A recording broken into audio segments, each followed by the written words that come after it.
Welcome back to the Project GenX Podcast. I am one of your hosts, Alan Smith, along with... I'm the other guy, Big Dave. And it is just us this time. Barry is not here because of life. And spontaneity, thanks to work running me out of hours. There's been... Yeah, it's just kind of been... It's been a slog since the first of the year. And this year has definitely been a grind. It has. And I know we've been doing up until November of this last year, we were doing every week. Yeah. Every two a week when we were doing Oktoberfest. And it's kind of one of those things that, again, a lot of life happened really fast, and we all needed a break, but I especially needed a break. Life kind of put a boot on all of our necks. And so we took that time off, then we came back. As I told the guys, I was like, man, I'm ready to come back, but I'm not ready to come back weekly. And then after, I think it was in February, I had talked to you guys about going back weekly again. Yeah. I was like, hey, maybe we start doing this again. But life has just not allowed us to do it. No. So. And we appreciate you for hanging in with us while we're trying to get things back to where they were. I hope, hopefully, as the summer rolls in, we will get back to weekly stuff again. Yeah. Yes, we will eventually get to your Chuck episode. We are. I rewatched all of Chuck. I know Dave's watched. I don't know about Barry yet, but I think he may have, or maybe he just remembers it from before or something. That, and I've got some pre-production stuff. Yeah, I know. For that episode. It has been. This is just one of our. We're just going to talk for a while episodes. Congratulations, we ran out of ideas, so we're just going to ramble for an hour. We have done these things periodically since the beginning, hey, let's just kind of catch up on what's going on in life, because they're since the last time we sat down and did this, and then we're also got another episode that it's gonna there's a topic that we're gonna that we haven't recorded before this at all, and that's gonna come out after this one, but we. God, I just lost my fucking chain of thought. I can't even say it right. I haven't even say it right. 3 weeks? It's been a while. It's been since we recorded the televisions, VCRs, and since we did that episode. And then of course we did the Fight Club remix, and then I work for a college, and we're in the middle of graduation season, and it has been stupid busy for me. Yeah, and it's not like and we totally haven't covered this already on another episode that we haven't recorded yet. About we cover me working at a college and it being graduation season, and me not being able to record like once a year. But like I said, we do these periodically of kind of, hey, what's been going on in life? Because we're all Gen X. We're not ready to announce anything yet, but we've got some changes coming as it is with this with the network. Let's put it that way. I have been in touch with somebody that has been on the show before that we've been trying to get back in here. What have you done? I haven't done anything yet, but I'm suddenly very afraid. I will say this: have I been replaced? What's going on? We all love her, and I finally got in touch with her. So, yes. So, how is she's doing well. That's all honestly, that's all I know at this point. We just kind of had a very brief conversation, and I told her that we had some projects to work on, and she said that she was extremely excited to get involved. So we're going to start working on that here before long. And I know I'm being very vague, but if you go back through our archives, you'll figure out who I'm talking about. So it's when you talk to our favorite psycho bunny again, yes, tell her I said hello. It's our favorite spooky girl. So it's but yeah, we're working on some stuff, and you're working on some stuff. I'm working on some stuff, and I, on the other hand, have been creatively. Dave's been working. I've been working, and honestly, last 4 or 5 months, I have been creatively dry at the well. Well, I'm out of ideas on everything. I'm talking about my video work. I'm talking about this. I'm talking about music. I'm dead right now. if you've listened for a little while, everyone knows that I've moved earlier this year. And this, and if you listen for an even longer amount of time, you know that the house that I moved from is the only place I ever lived, Yeah. So literally I have moved one time in my life. That's it. Dave's trying to even remember all the places times he's moved. I'm in my 9th location. Yeah, there you go. And it's a situation where even though I did not move that far, and I moved into a place that did not need a whole lot of work, I had to do some stuff. We had to come in here and paint, and there's nice hardwoods. We pulled the carpet up, but there was still some other where we got to put some more carpet down, and so it's kind of been one of these. The part that I really enjoy, not getting shot at while recording podcasts. Yes, and there's that also. Yeah, although I have heard shots recently in this neighborhood. Yeah, but down. Oh, that's towards Dickerson Road. No. We'll talk about it, but it wasn't this neighborhood. It was down a ways. Yeah. And yeah, it's kind of the remnants of all that other junk that I left. Okay. So yeah, it's kind of one of those situations, but, yeah, much quieter neighborhood.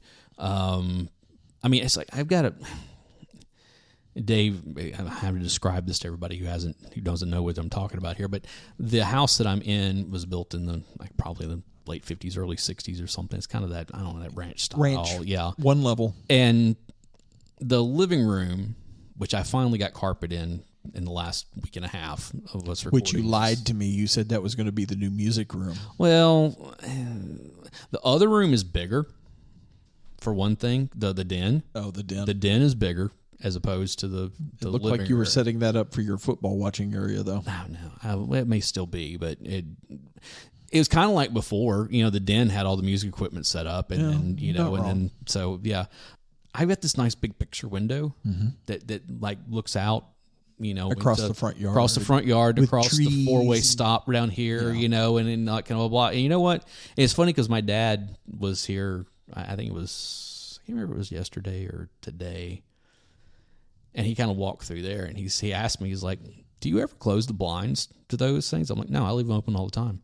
And there are times where I will walk through the house at 10:30, 11 o'clock at night. And of course, I don't have all the lights lit up or anything. The kitchen light will be on or something, and I'll just stand out in that room and look out at this quiet neighborhood, and there's not people walking up and down the street all hours of the day and night, and there's no gunshots, and there's no helicopters flying over. And when I do hear helicopters, I know they're going to my old neighborhood rather than staying in mine, or all that kind of stuff. And it's just really nice. It's a nice, quiet neighborhood. And my dog Biscuit's here with me, and he loves it because the neighbors have a Great Dane that's 3 years old, and it's his new best friend.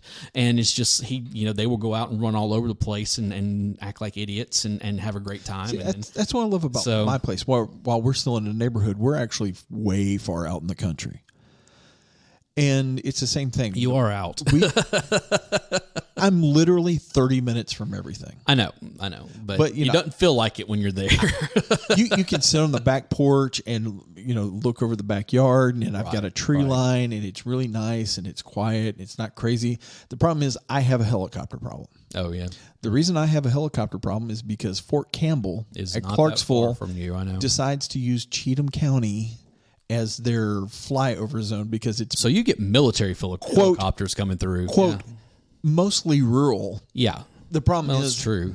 Well, there was one night I was actually in bed. No, I wasn't in bed yet. I was trying to get ready for bed. And suddenly I heard boom, boom, boom, boom, boom, boom. And it kept getting louder, and it got to be multiples. And I walked out into my driveway, and we have one of those huge security lights, so it lights up the whole, driveway area. And there is a V of 4 or 5 military helicopters, low enough that I can see in the windows and see the pilots illuminated by the red dials in the helicopters. And I'm sitting in my driveway seriously? So do I need to go back in and get my gun? No, you don't. No. I'm just saying. No.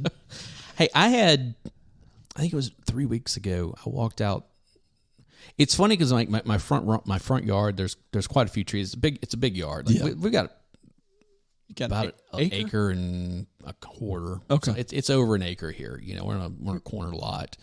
And the front yard there's trees. Yeah. The backyard, not so much. Yeah. It's kind of open. And so it's really weird to like go out the front door and like feel like you're in one place and then go out the back door and feel like you're in a completely different neighborhood, I mean, it's still quiet and everything, but it's just all open. Yeah. And a military helicopter, it wasn't the ones that you saw. Yeah. It's more of the, it's more the pass, like the carrier, I'm talking about. You're talking about like a Huey? Yeah, something. Yeah. I am losing the words for this. I can I know they're in my brain. It wasn't the big double-bladed one, was it? No, it was not one of those. Okay. Although I have seen one of those recently. Well, you've got Air National Guard at the airport. I know. But anyways, one of those came flying. Yeah. Across my backyard from over across the interstate, because the interstate's really close to here, and it came across. I heard it before I ever saw it. You always will. And I was standing in the backyard. It was until you don't. Sunny, and it was kind of and it was low, like pretty low. Yeah. And it comes flying over, and I'm standing out there watching it, and the only thing running through my head is Red Dawn. At the first at the first where they're like at the sporting good place that one of them's dad, Yeah. And they said a helicopter coming and like, is it one of ours? Is it what, and then it was, I felt like that where it's, what is this? Yeah. This is something just doesn't seem right about this, whatever it is, and it flew off, whatever. But I was just like, I don't like this. Yeah, anytime you start seeing black helicopters in the sky, that's not a good time. Yeah. And I'm not arrogant enough to think that I'm important enough for anybody to come after, but I'm still kind of like, I've read 1984. It's like, I've read 1984. I've read Fahrenheit 451. I've read Harrison Bergeron. I've read what's the Everybody other one? Forgets about Harrison Bergeron. I've read what was the other one? I've read Brave New World. I haven't read that. I've read all of these. Read that one. And I read, and you know what's funny? I read every single one of them when I was in high school. Yeah. I'm going to add, except for Brave New World. Brave New World I read when I was in college. I read it on my own. I did not read it for anything that I had to do. It was kind of one of those I picked it up because people kept talking about it. I'm going to add 3 more to it, and it's a 3-book series. 1 second after, 1 year after, the final days. Okay. It's basically about what happens in a small, I can't remember if it's Virginia or North Carolina town, when some of our enemies have decided to set off EMPs over the U.S. And everything goes out. Wow. So the first book is 1 second after. The second book is 1 year after. The third book is the final days. It will give you a list of things you should be looking at as a prepper. I'll give you one. Okay. The Fourth Turning. The Fourth Turning. Mm-hmm. Ooh, do tell. Okay, let me tell you right here. Here's Alan's book club here. And those of you who think I'm a nut job are really going to think I'm a nut job when I start talking about this one. This book was written, let me pull it up here. Of course, I have the Audible book for it. So because you don't actually read, you cretin. Well, I've told you I don't read because I know ADD of I cannot concentrate. I can get through maybe 5 or 10 pages of a book. Sure. And then next thing I know, I'm another 5 or 10 pages long, and I have no idea what I just read. Okay. And I have to go back and read it again. It's like I've had that problem for as long as I can remember. I absolutely cannot do Audible books or books on tape or whatever. I thrive on them. Because when I'm reading a book, my mind is building the characters and the voices and the way they act and all that. And if somebody's reading a book to me, it completely destroys that for me. Right. The Fourth Turning. Who's it by? Was written by William Strauss and Neil Howell. Okay. This is nonfiction. Okay. Basically, the concept of the book is that there are eras in history. Yeah. Last about 80 years. That they are subdivided by what they call 4 seasons, and it's spring, summer, winter, or spring, summer, fall, and winter. Yeah, you can go back through history, And this one focuses more on the United States, but they actually extrapolated out a little more, like back through, European history, like world history, But okay, so the Revolutionary War, okay, was fought 1775 to 1783. Okay, yeah. America was established. We went through. What happened 80 years later?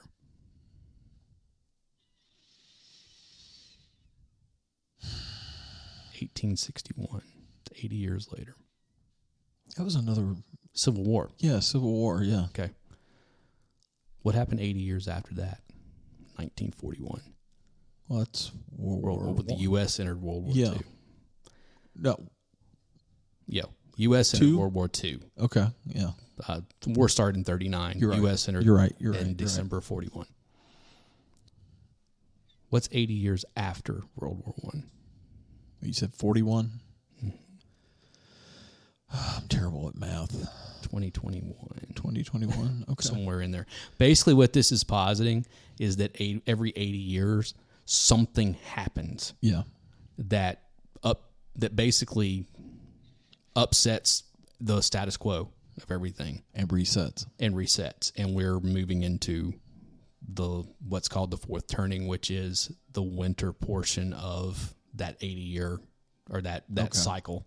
And the thing about it, this book was written in the late 90s. Like I think it was in 97, 98, somewhere around in there, or 96, 97, somewhere in mid-90s. Somewhere. Okay. It was written then. Yeah. They said that by this cycle, something catastrophic would happen in the early 2000s that would change the world completely and lead us back into a war that would not end. Well, that sounds like 9/11, which got us into that quagmire that we've been in ever since. Okay. Yeah. They also said that some billionaire would start pushing some kind of medical. Oh, Bill Gates. And they didn't say who. They just said there will be some kind of billionaire who start pushing some kind of medical advancement that's going to split the population. Yeah. They also said that there may be some kind of pandemic that comes along during that next COVID. Little, Yeah. It's one of those where it's like it's scary to listen to this thing. Like, whoa. Did they talk about the financial system? That was all through of like the financials are going to have problems. There's going to be this federal digital currency, and all this garbage. And it's like they're basically saying that the fourth turning ends somewhere around 2026, 2027, somewhere around in there before we start the cycle over again. Yeah, and it's like... Well, here's what's interesting. And me being a history nerd, I'm like, no, yeah, you can look back through history. Because it's one of those things, even if you go back further before, before 80 years prior to the American Revolution, you've got, like, the French Revolution. Okay, 80 years prior to that, I can't remember all of them, but it's like you go down. It's like roughly. It's not exactly 80. It's somewhere in that 80, that 80 range, averaging. 80. Yeah, somewhere in there where more, it's like where it's like wow, this and this happened before that, and this happened before that. Well, if you go follow back, the Roman Empire, it actually runs into all of it. Okay, so speaking of that, going back in history, most of the great civilizations tend to last about 250 years. Right. And then there's We're a fall. approaching the 250 years. America is sitting at year 246 right now. Mm-hmm. So this could get very interesting. It could, but it is what it is. I mean, it's like, but it's one of those things that, of course, Okay, everybody get it. Some people start looking at that and they're like, "Oh, you're just a conspiracy theorist." Yes. I'm like, no, I like to study history, and history is pretty much undefeated. It may not be like one for one all the time, but that old saying about those that don't study history are doomed to repeat it is not just for history students, but I mean like legitimately, and there's also the whole people say well, history doesn't repeat, it rhymes. And I'm like, no, I can believe that too. It's one of those things you can go back and you can look and say, okay, this is what was going on before this thing happened. Yeah. And then you go back and say, okay, do we have another analogy for that? Well, yeah, you go back another 100 years or whatever, and there's this thing happened, and this was what led up to it. Well, that looks an awful lot like what well, if we didn't, it's kind of like so many other things, where it's like everybody talks about him. We're getting so much in the weeds here. You talk about the Great Depression. I don't think there's any weeds here. We're just talking. You talk about the Great Depression. Yeah. Okay. Everybody talks. Black Friday that happened on in October of 1929. Wall Street. Blah blah blah blah blah. People forget that in 1921 there was a financial crash that happened that was even bigger than what happened in 29. Yeah. That was global. It wasn't just the U.S. I mean, I know that with 29, it had some global ramifications too, but not to the, Yeah. The difference between the two is that the Fed didn't have the power that they did by the time 29 rolled around, and so it was kind of left alone and it worked itself out. Yeah. Whereas in 29, the Fed and Roosevelt got together and said, okay, we can fix this. Well, that's not how that works, okay? No. And you're not getting ready to start talking about a $1 trillion platinum coin. And all that kind of BS, So it's kind of one of those things where I'm like, oh, God, But at the same time, I'm also very much the type of person that says, look, money isn't real, okay?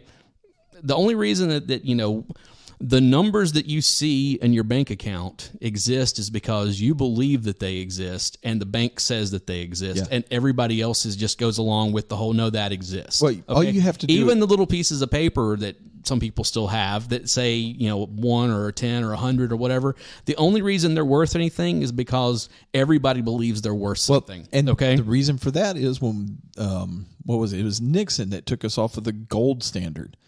But even gold, the only reason gold is worth something is because everybody believes it's worth something. Okay, but honestly, and that's the argument I always get into with a lot of the people who are really, you should have gold and silver. I'm like, why? Let me ask you this question. Well, let's say everything goes to hell. Okay, let's say everything goes to hell. Yeah, okay? I already know this argument. You know what our economy is going to be built on if everything. Bartering is what it will come down to. Commodities. It's going to come down to commodities and services and bartering, because it's like that's what's like. If somebody comes, if I'm sitting on the street and I have a gallon of water, okay, and somebody comes up and says, "Hey, I've got some gold. I want to buy your gallon of water." Nope.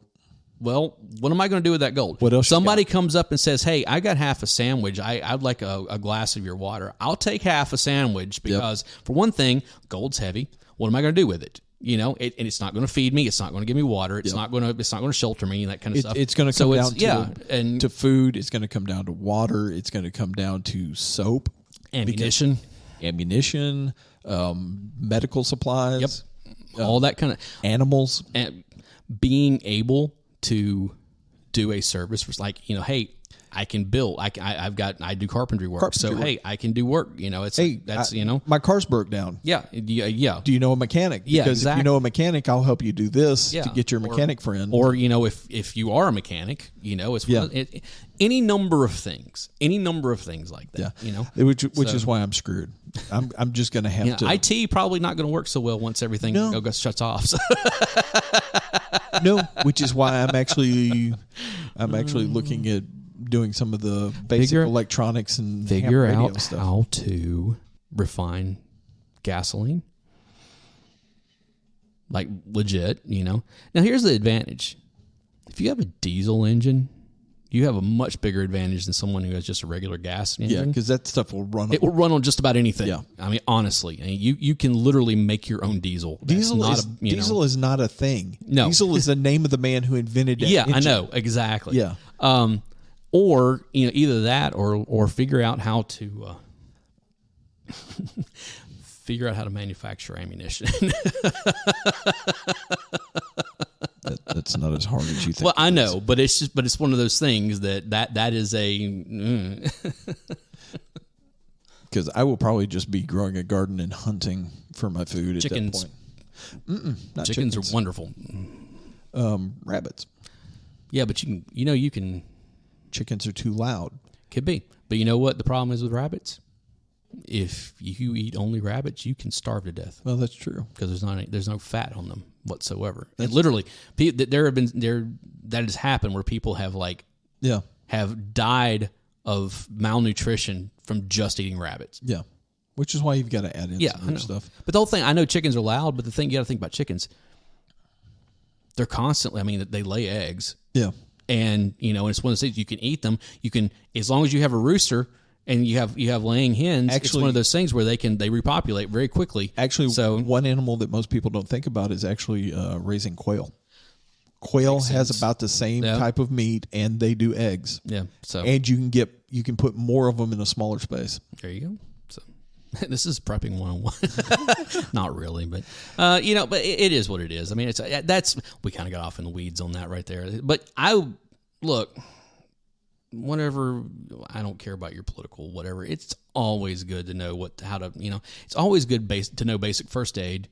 To basic first aid, bleeding control, CPR, all kinds of stuff. How to grow a garden, how to catch water. There's a whole lot more to that than what people think. How to start a fire without, there are simple methods. This is all stuff that I learned growing up. I was not in Boy Scouts, but I was in a church equivalent of it, and it's funny because of course. Like everyone else in America, don't really have to use that stuff. But it's been funny a few times in recent years where, with having a new fire pit or whatever, and I'm like, okay, how do you? Oh yeah, I remember how to build a fire. I remember how to get one started without or how to get one started with one match, or even or even having some other stuff. Having some basic little things. Like a flint, a fire flint. Stuff like that. It's like here's one that's simple. Everybody has an electric dryer. Yes. Everybody has to clean that stupid lint out of the dryer. Wonderful for fuel. Take that lint and start putting it in a Ziploc bag and saving you up a little bit of lint. So if you need to start a fire, you got stuff will ignite. It'll ignite. Now it won't last very long because you're going to have to keep feeding it until your fire kit's going. Right. But it'll ignite like that. Yep. Yeah. Especially if you're using like a flint or something like that. That stuff will catch in no time. Yep. There's all kinds of stuff like that it's just basic stuff. It's stuff that people used to know.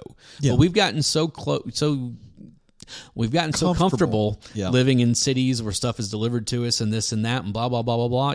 I'll be honest. One of the things that I don't know how to do that I really should know is I had never field dressed anything. It's been a very long time since I've done that. I need to relearn that skill. Yeah, and that's one of those things that, again, if you have to hunt for food, you need to know how to field dress an animal because if not, you're going to run into a whole lot of problems. Even if you're not hunting wild animal, right? If it gets to that point to where you're raising cattle and pigs and that type of thing, you're going to need to know how to process those animals to get the meat you need to eat. Yep. So, and there's all kinds of YouTube video tutorials out there to learn how to do that stuff right now. There you go. And everything we're talking about is completely gluten-free. So. Wild animals, that's some of the original organic meat. Venison is delicious. Venison is so good. Oh, my God, it's so good. I haven't had it in years, but, man, I remember I had an uncle that used to make venison chili. Oh, man, that was the best stuff. See, one of my bucket list things is to go out west and do an elk hunt and be able to harvest an elk and bring it back. And have to buy 3 freezers to put it all in. Because there's so much meat in there. Yeah. So, And from what I understand, elk meat is just delicious. Yeah, it's a little gamey, but it's really good. I don't mind the game. Yeah, I've had it once. It's really good. Yeah. And that's, again, the whole gamey thing, people make a big deal. It's not that big a deal. The problem is that's the way meat is supposed to taste. I know. And what you're tasting in process is that they've taken so much out of it. So yeah. Oh, and that's one thing. I think I found a place in Springfield. It's literally field to table. Oh, nice. They grow it there. They finish it there. They have a butchering house. Then they have a storefront where they sell that. Hopefully, we haven't lost too many people in our little diatribe off of this stuff because there is other stuff for us to talk about here. Since 2 things. One of them, and right before we were getting ready to record this, Dave pulled up where I had posted on Discord. Oh, about MTV. MTV News is gone after 36 years. And that is... Well, you don't have Kurt Loder over there he to be condescending to everybody in a long time. He hasn't been there in a long time. But, you go back 30 years. Yeah. Okay. MTV News, I remember, when they would do like the Weekend Rock. You know, and when quote unquote MTV News first started, it mainly was just music related stuff. Yeah. You know, that was I remember in 89, I guess it was, like I just happened to be watching MTV then. And the thing is, they would do MTV News at 10 to the hour. It was always at like the 50-minute mark of an hour. Because they were getting ready to have to do the station. Yeah, and so it was like, you know, it was like usually 2 or 3 minutes or something. It was really close. It was like, hey, I'm Kurt Loder in MTV News. You know, like, well, hi, I'm Tabitha Sorum. Tabitha Sorum came on later, you know. But it was, you know, they would do the Weekend Rock, and it was usually just all music stuff. That's all it was, usually. I remember just happened to be watching on a random Saturday night when I was in high school when the news came down about Sebastian Bach getting hit in the head with that bottle and then throwing it back in the crowd and jumping in, you know, type thing of like, and seeing the video and being like, wow, you know. Random stuff, you know, MTV News, you got to remember, especially 30 years ago in 93, they were at the height of their power. They had just elected a president, okay? Yeah, I mean, the Rock the Vote thing. With the Rock the Vote, but, you know, having all the candidates come on, and, you know, they basically put Bill Clinton in office, okay? Yeah, they did. And, you know, and whatever.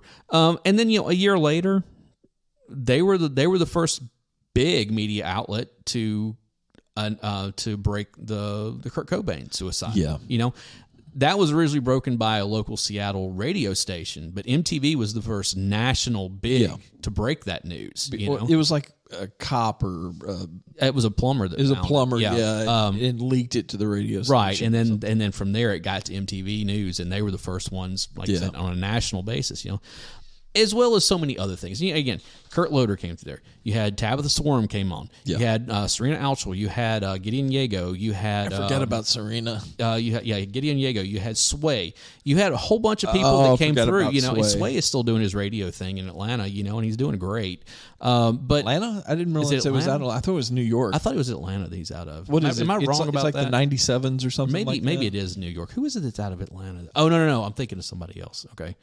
Yeah, I think it is New York. But it's one of those things where it's like you had all these people, you know, even... I was going to say, I thought he was up there with Charlemagne and what was the guy's name? The not Matt Pinfield, but the other tubby-pawed guy. He was younger than Pinfield. That was on there in the early 2000s. He was a real metal guy, you know. I can't remember his name now. But yeah, you saw all these people who came through there who left and went on to do other stuff. Yeah. You know? And yeah, you know... I couldn't tell you the last time that I watched anything on MTV. I mean, it's been a couple of years. I'm sure I was flipping through the channels and some funny video on ridiculousness caught my eye because that's all they ever play anymore. And I stopped for a few minutes and then went on because literally that's all they ever play anymore is ridiculousness. Yeah. And I think maybe, Rob, what's his name? Yeah, Rob Dyrdek. Maybe Teen Mom might still be on there or something. I don't know. But it's one of those things where, like, once they went to all of that, like to that format, which has been probably, 10 or 12 years ago. Yeah. I was already out on them to begin with. I miss music videos. And you know what's funny is that, like, you know, you were the other day you said something about the movie awards. Movie awards. And here's what's hilarious. Movie awards used to be must-see television. You had to watch it. Yeah. The VMAs were the same way. And I'm like, why are they even doing VMAs anymore? They don't even show music videos. So it doesn't make any sense whatsoever, you know? I mean, the writer's strike. The wife and I... Writer's strike. We will get on to that in a minute, okay? The wife and I had heard from some folks that, Drew Barrymore had backed out to, you know, support the writers and all that. And then we got word that, no, it's not just her. There's a bunch of people that have backed out on this. And the only thing that they had left was the stuff they had already pre-recorded. Right. So you got a very sterile, boring. We only watched it for like 10 minutes. I didn't even know it was on. You texted me and I was like, it's on? Really? Fuck if I know. Yeah, we watched it just for the I don't know, I used to, dude, but it was very sterile. It's just like, and now for this award, and there's like no applause. And then the one where we turned it off at is where Tom Cruise is flying one of his World War II or Korean War era warplanes. Mm-hmm. He's got the MTV award strapped in the seat behind him, and it's another airplane flying along next to him, flying this airplane, and he accepts his award from this airplane because it's Tom Cruise Maverick that he's accepting the award for. And then he turns and flies off. And I was like, well, that's the end of civilization right there. Click. Yeah, what's on next? That used to be a show that I had to watch every year because it was hilarious. Yeah. When they started that, was it 90? It was 93 was the first year that or 92 was the first year that they had it. Okay. Sure. And it was because, dude, every year, especially after Jim Carrey became a thing, it was always like, what's Jim Carrey going to do this year? Yeah. I mean, always. What is he going to do this year? And Will Smith would have some of the funniest acceptance speeches, Now he's just walking around slapping. I know, people. but it was just one of those things where, and there was always, and they always had these weird, they would do their Lifetime Achievement Awards. It was like Godzilla won it one year, and Chewbacca won it one year. A Clint Howard won it one year. Different stuff like that. I remember the Chewbacca one. Yeah, and it was just like those weird, like, oh, okay, I think they gave it to Jackie Chan one year before he, really made it. People started knowing who he was. And they would have. Musical guests that would play, and it was usually, I remember the Ramones playing one year, and they did just a medley of all the songs that were nominated in their Ramones way, which was really cool, just different stuff. And of course they would do all the skits and the parodies and, that kind of junk. The pre-recorded Drew Barrymore stuff, the skit stuff where she's going back and like being the characters out of her old movies, and it was awful. It was awful. I don't know what the commercial's for, okay? But there's some commercial out there now where Alicia Silverstone is doing Cher from Clueless. She's got the plaid, and even like, they even like go a little meta with it at the end where like one of the other kids in the class is like, aren't you too old to be in high school or something like that, And it's one of those things where I'm like, God, all right, I'm getting ready to go on a rant here because this is something that's really been bothering me. Careful. No, this is something that's really been bothering me here lately about nostalgia. Yeah. Okay? Okay. I get it. Okay? There are things that, maybe as I get older, I'm not quite as nostalgic for them as I was, say, 10 or 15 years ago. Okay? I think some of that is, especially for us, it was... for Gen X, it was kind of one of those, like, we had been sold nostalgia from a very early age. Boomer nostalgia. And then our own. Yeah. That was kind of one of those, like, they started in really young on selling us on, hey, you remember this? And it was like, dude, we're not even out of our 20s yet, and you're already trying to sell us the nostalgia of something that just happened like 15 years ago, or 10 years, whatever. 5 years ago. I mean, it's like, legitimately, I always look back, and this is the one, and I've gone on this, it was like the 80s, okay? As soon as the 80s were over, we were being sold 80s nostalgia. Yeah, but only the day glow, neon, but I'm talking about like, 1980s. As well as I do. Like, I was barely out of high school when everybody kept talking about retro. And it was all 80s. It was like, oh, they're having a retro night at this club, and it was always like them playing like new wave or something. It's like, dude, that was just 10 years ago. Why the fuck are we nostalgia for that already, And it hasn't stopped. And the thing about it is it's all the stuff that should have been getting sold to the Zoomers now. Yeah, but the thing is it hasn't stopped. The 80s has never stopped for whatever reason. I cannot figure that out for the life of me. But it's still one of those things where, like, it just, and now all of a sudden we're in this early 2000s nostalgia. You got like the when we were young festivals and all that stuff. You know about that, right? What? It was this festival. Last year was the first year. They're doing it again this year. That was like all of this like pop punk and emo. It's called When We Were Young. Okay. That it's like, it's name a band from that era, and they were there in Vegas. Like, it was a 3-day event, kind of like Coachella, but for like all the pop punk and emo stuff. So what, they're just rehashing the Vans tour?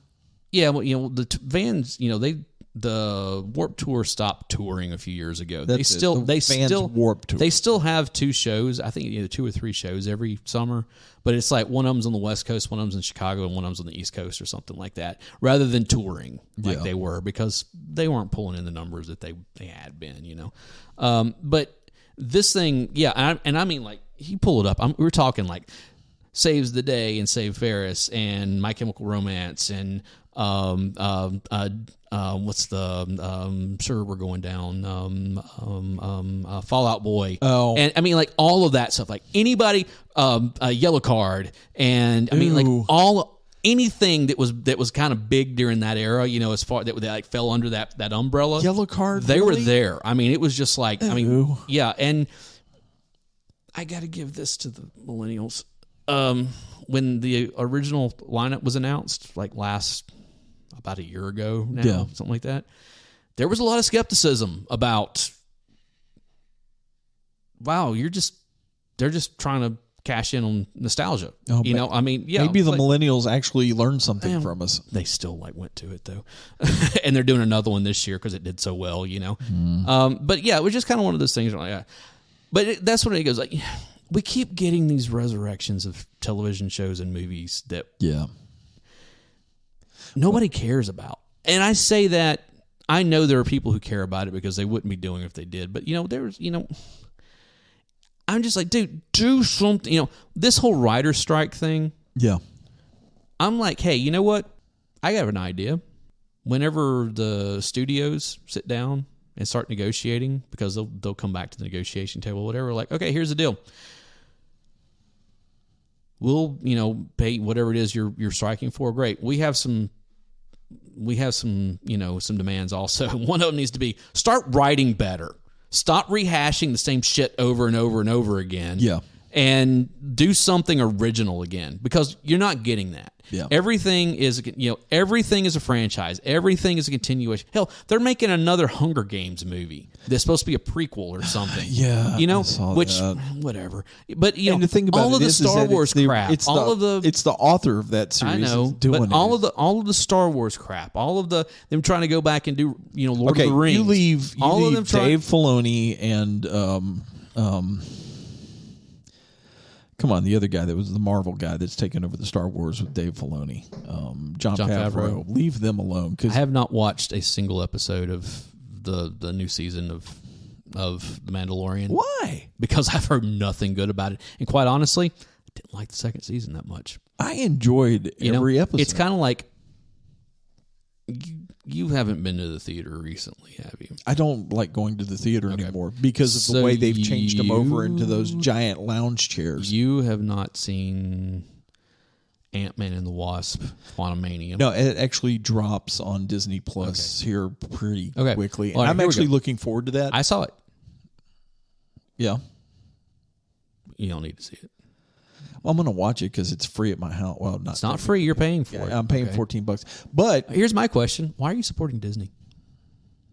Disney hates you. I know Disney hates me, but on multiple levels. Disney hates their fans in general, and you can tell that by the way that they keep doing stuff. They've all these franchises that we love. I'll tell you one of the reasons. Okay? I'll tell you one of the main reasons. And then on top of it all, they hate you because because of the way your belief system, values, and everything. I'm not talking politics. I'm just talking about the way you live your life. They hate you because of it. Yeah, I know. You know, and so that's why I don't support them any longer.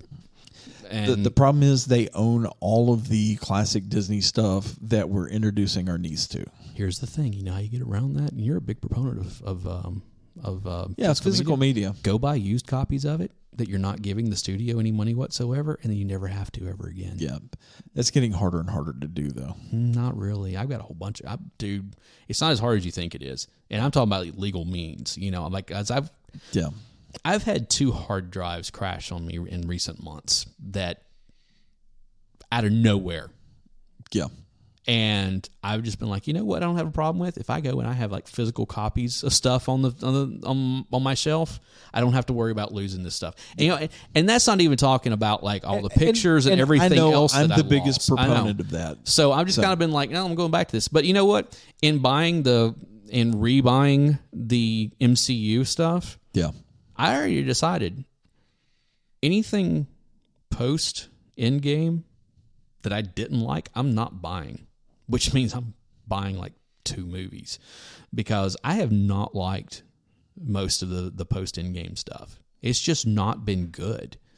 And it's got the same problem that the reason why I stopped reading comic books several years back. Okay. Because they're not telling stories for the characters. They're using the characters to push you to watch other stuff. Yeah, I see what you're saying. Makes sense. And I did go see the new Guardians of the Galaxy movie. I want to see it. It's one of the movies I've liked since Endgame. Oh, thank you. It's gut-wrenching. I know it's going to be gut-wrenching. Well, not for the reasons you think, but it's rough to watch sometimes. It's a nice send-off for the Guardians, okay? Okay. I mean, it's got some moments. It's not beating you over the head with how you should stuff you should believe or anything. I mean, it's a James Gunn movie. I mean, it's a James Gunn movie, you know. Which I did not like his version of the Suicide Squad. Really? I liked it better than the original. Now, again, I watched it because I have HBO Max, and so it's like, okay, it's here. I'll watch it just out of curiosity. Yeah. And I was like, all right, I watched it. That's it. I watched it. I'm not going to go. I don't care anything about the DC stuff for the most part. I don't like the way James Gunn just wholesale got rid of everybody from the... here's the problem with it.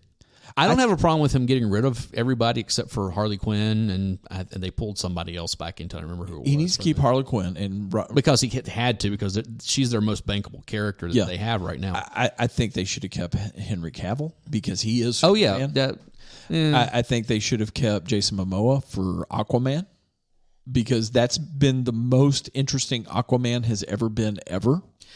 Yes, but that's like saying that stomach cancer is better than testicular cancer. You know, I mean, that's or something along that line. And I mean, I will admit, after having bad-mouthed Batfleck, the Ben Affleck role. I just thought the movie sucked. The more I've gone back and watched him, and actually just kind of watched him in the movies, I actually don't hate him as Batman as much as I thought I was going to. As far as DC goes, if it's Batman or Joker or Batman related of some sort, I'll watch it. But I always go in with a skeptical, like, I know you really were not down with the new Batman going into it. And I kept telling you, dude, give the kid a chance. Well, it was guy mainly a chance. because of Robert Pattinson. I know. And I said, give him a chance. And I said, you were right. I know. And then you had to make that turn. I was like, I'm telling you. And again, and I've recently gone back and watched it and found stuff that I didn't see the first time. It's very much Frank Miller Batman year one. Year one, absolutely. And he does a good job with it. He really does. DC has always had a problem with Batman. And hear me out on this. Okay. I think you'll agree. Yeah. Everybody that they've had come in to play that character, okay? Because if you come in to be Batman, you also have to be Bruce Wayne, okay? Yeah. And they're two different people, okay? Everybody, even going back to... If you get one right... You don't get the other one right. You don't get the other one right. Including him, okay? He got Batman really right. Yeah. Bruce Wayne, not so much. He's kind of a emo 20-something. That is, again, you go to the Ben Affleck stuff. Yeah. He got Batman good. Not so much Bruce Wayne. Yeah. You go to Christian Bale. Really great Bruce Wayne. Yeah. All right, Batman. Yeah. You go back through the rest of them. Clooney was bad at both of them. Okay? Let's be honest. Clooney was bad at both of them. Yes, he was. Keaton, though. Kilmer was a really good Bruce Wayne, not a good Batman. Keaton, really good Batman, not a very good Bruce Wayne. Okay? See, I'm going to argue with you on this one a little bit. That is... And here's the reason why I'm going to say that. And I've seen somebody else argue this. Because Bruce Wayne is actually his mask. Okay. I mean, let's call it. Bruce Wayne is his mask. Batman is who he is. Yeah, I know. That's plenty of those. Again, many things written and said about that. Yeah. Right? Really great Batman. But what I liked about his Bruce Wayne is because he is so much Batman. He's as Bruce Wayne, he's kind of lost. He's not really there. Okay. You can justify that any way you want to. I'm just saying in general, he's really good Batman, not a very good Bruce Wayne. Okay? Same thing with, you go back to the 60s with, what's his name? Adam West. I don't think he's really good either one of them. But I mean, it's just, but that's a whole different thing, you know. That's that 60s groove. Yeah, I know. Oh yeah. The best part of that was the Barris Batmobile built out of that Lincoln. Have you seen? Okay, I know you've seen Joker, and I know you know that they just wrapped Joker 2. Yeah, with Lady Gaga playing Harley Quinn. I have a Harley Quinn problem. Okay. Because I loved and still do Batman the Animated Series. Yes, absolutely. I liked Harley Quinn well enough through all of that. Okay. Then they brought her into the comic books. Yeah. And I was like, all right, fine. But it's like Harley Quinn has taken over everything in the last 15 years. And the Joker's taking a back seat. Yeah, well, it shouldn't be that way for one thing. No. But it's also one of those things where it's like, DC has a Harley Quinn problem the same way that Marvel has had a Wolverine or Deadpool problem over the years of like, hey, this is a really popular character. Let's put him in everything. Or Venom was the same way. Let's put him in everything. Which, by the way, have you seen the new preview for the new Spider-Man? What, the Into the Spider-Verse? No, the Spider-Man New Home or something like that. A new live-action movie? I'm hoping I didn't get hoaxed. I haven't seen anything. I mean, I know they were talking about it, but I haven't seen anything about that one yet. I have seen the trailer for the new Into the Spider-Verse, whatever it is. Yeah. You know, which I like that first movie a lot. And I'm hoping they don't screw this one up. But I may have gotten hoaxed. May have. I don't know. I haven't heard. I would think that I would have. It may be something No, new. Spider-Man New Home 2024 first trailer on No. YouTube. I may have gotten scammed. Yeah, I was going to say, is it an actual or is it where they took... It's a live action, but it looks like it's got... I think they announced it. It looks like they're bringing the black suit. I think that they have announced it, but I don't think that there's an actual trailer for it yet. Because there have been multiple... See the teaser trailer for Joker 2, and it's a bunch of production stills and stuff that they've cobbled together from other... and yeah, I know. But I hate getting scared. Anyway, all of that goes back into what I was talking about with nostalgia, okay? Yeah. And everything else where it's, I want something new. And I mean that across the boards. I want new movie franchises. I want new television shows. I want new music. Yeah. Because everything is a copy of a copy of a copy of a copy. I cannot find any decent new music that because it sucks. I like right now, and I have said this many times recently. I was like, some of it may be I know that some of it's the fact that I'm almost 50 years old. Okay, and we know that. Oh, hold on. I know you're already 50, but I'm on the. You're stupid. Yeah, and I'm on the march, and what was that whole study about? Like, was it 32 or something like that, where they say you stop liking new music or whatever? You kind of like get settled into what you like, or whatever.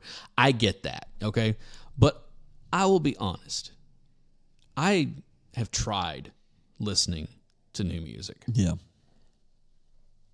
and it's all overproduced to the point to where I don't know what anybody sounds like any longer because it all sounds sounds the same. And when I say it all sounds the same, I mean they make every singer sound exactly alike. Well, the fact is if a guitar player, and that's how you usually drummers and guitar players were how you recognized a song. When you heard a certain guitar sound or you heard a certain drum sound, you knew what artist it was. But with Pro Tools, it doesn't matter. You can't tell anything. It doesn't matter what amp or vocals, guitar, anything else. I mean, there was always something that was unique about a song. Using the same plugins, and it's just not. It all is just. It's just all mediocre. That's what it is. It's all of taking people who are really good and bringing them to the middle, and taking people who are really bad and bringing them to the middle, and then nobody sounds good. Did you see this Dave Letterman interview with Billie Eilish and her brother / producer? I had nothing to do with that whatsoever. They were talking about how they do the songs and all that, and they took him in the studio and they've got a Pro Tools window open. Oh yeah, of where it's at, and they're explaining to him how they do it. They did 89 takes of the same song and spliced them all together to make the best version of that song. And I will use Beyonce as the prototype for this. Yeah. Okay? If you ever go and look at any song that she's done, especially in the last decade, okay, maybe a little longer, and you look at the writing credits, okay, there will be 15 people listed as writers. And basically what it is that she will get a bunch of stuff. Like the studios will say, hey, here, we've got this, whoever the producer is, here we got blah, blah, blah, blah. And she'll basically go, I like this from this one. I like this from this one. I like this from this one. I like this from this one, whatever kind of stuff. And the producer will go, okay, fine. And basically take the elements that she likes out of 10 different things and put them into one song. And it's like, that's not songwriting. That is copy and paste is what that is, Yeah. And that irritates me. That is we're a couple of old guys yelling at the clouds here, but it's a 50-year-old yelling at a cloud. There is no blood in the music anymore. There is no life in it whatsoever. And blood is life. I mean, that's what it comes down to. But yeah, you're right. It is. I was earlier today, I got my stereo set up. Yeah. And it was raining. My stereo is set up in front of my picture window I was talking about in the living room. And I literally was just taking out records and putting them on. I only listened to all of one record, like from beginning to end, but I was just listening. What? Yeah, but I started off with the Eagles' Desperado album, okay? All right. I listened to it from beginning to end because I love that. I was just like, the mood was right for it, And then I started listening to One of These Nights, and I listened to the first side of it, and then I was like, I want to go listen to something. And I started just kind of like pulling stuff at random, I've picked up some new stuff recently. Like I got a copy of AC/DC's Highway to Hell. So I listened to, first, I think half of the first side, and then flipped it over and listened to If You Want Blood, We Got It. Just a few things like that, I got a copy of Judas Priest, British Steel. So I had to listen to, Breaking the Law, and you got another and I went to McKay's and went through all of their new arrival stuff, and there wasn't crap junk there. I did get something. I did pick up 2 records. Yes. I found what I hope is a decent copy of Black Sabbath, Sold Our Souls for Rock and Roll. I've got a copy of that in there. Yep. And I haven't had a chance to listen to either one, so I don't know how bad they are yet. And then I found a copy of The Police, Synchronicity. Yeah, that's all you. Yeah. I know you don't like The Police. I do not. Anything with Sting attached to it, I'm like, nope. I've picked up quite a bit of vinyl here recently. I got a copy of an 88 and an 89 pressing, because they're both out. The albums one came out in 88, one came out in 89. One of them was Public Enemy's It Takes a Nation of Millions to Hold Us Back. I also got a copy of Fear of a Black Planet by them. I need you to do me a favor. If you run across another copy of Fear of a Black Planet. Yeah, you're not going to. I actually bought it online, so it was, I've run across one copy of it in the past, like in the wild, and it was like $60 or something like that. This one I didn't. I think I paid. I got both of those, and I also got the 12-inch single for "Fight the Power," which was on the Do the Right Thing soundtrack. I got them all for the same price I would have paid for that, just that one. I also picked up a copy of British Steel. Yeah, I picked up that, and I also picked up a copy of Twisted Sister Stay Hungry that same day. Oh yeah. When I was at McKay last weekend, I don't know if you saw my post in Discord or not, but I found the Rhino Records release of the soundtrack for Hedwig and the Angry Inch that was released 2 years ago, which I have not been able to find anywhere for a decent price on top of it all. I was like, hey, I love that show. I love the music from it, so I'm like, I'm all in on this one. Is it in fairly decent condition? It was unopened. So unopened? Yeah. And yeah. Wow. I've picked up quite a few things, but one of the things I was listening to earlier today, just because I was at random, I was like, oh yeah, I want to listen to this. Yeah. I threw on Jimi Hendrix, Are You Experienced? Yeah. That album, and was listening to it. It's like, which people forget that Hendrix only released 3 official studio albums. Yeah. Anything else that you find that's not, if it's not Are You Experienced, Electric Ladyland, or Axis Bold as Love. Okay, those are the only 3 official studio albums that he released. Band of Gypsies was a live album. Yes, it was. Okay. So you flip on Are You Experienced, and it's got Purple Haze, Hey Joe, Foxy Lady, The Wind Cries Mary, Are You Experienced, Third Stone from the Sun, if 6 Were Not. So it's like, wow, this could be a greatest hits album. It's like, yeah, because he had such a small. Yeah. Well, they had a copy of that at McKay's, and then I pulled it out of the sleeve to look, and rough? It looked like somebody had been. I know.